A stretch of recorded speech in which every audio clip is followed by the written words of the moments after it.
Hi, I'm Gillian Ewan. I'm a functional safety engineer. So how do I explain to my family and friends what that is? They do generally understand that I support industries prevent major accidents. But what functional safety means in relation to this is probably less understood.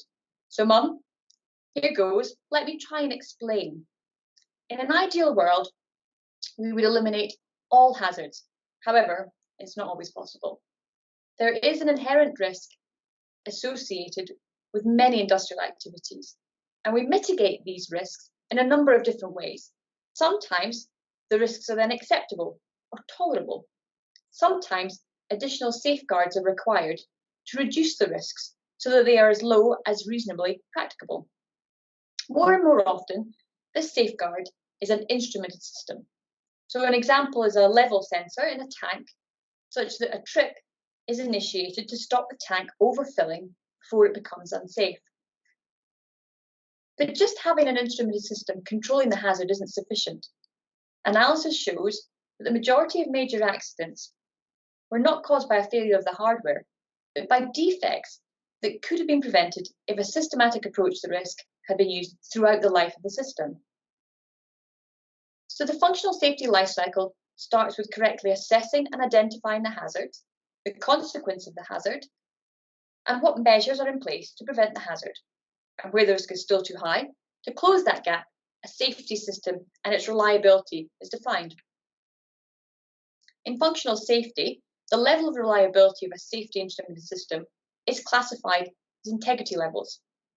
These are commonly further defined as a safety integrity level, a SIL, environmental integrity level, and asset integrity level.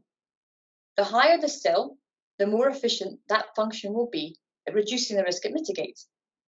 I'll use the terminology of SIL, but this term could be interchangeable with environment or asset, depending on the associated risk identified. It may seem like the best idea would be to build the safest, most reliable system, but a higher SIL level increases the cost of the design and the cost of the maintenance, and could be a waste of critical time and money. So an accurate assessment by the correct collection of disciplines and personnel at the beginning should provide a specific output to allow the design engineer to produce a protective system that effectively and reliably protects against the hazard. But the functional safety life cycle doesn't stop once we have the product. The life cycle continues throughout the asset life.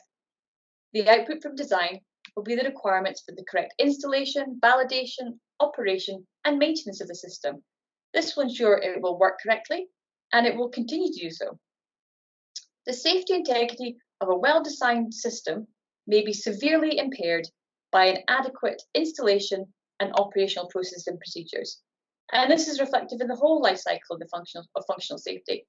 Too often, the focus is on the mathematics around the hardware SIL determination, and the impact of weak systematics is overlooked.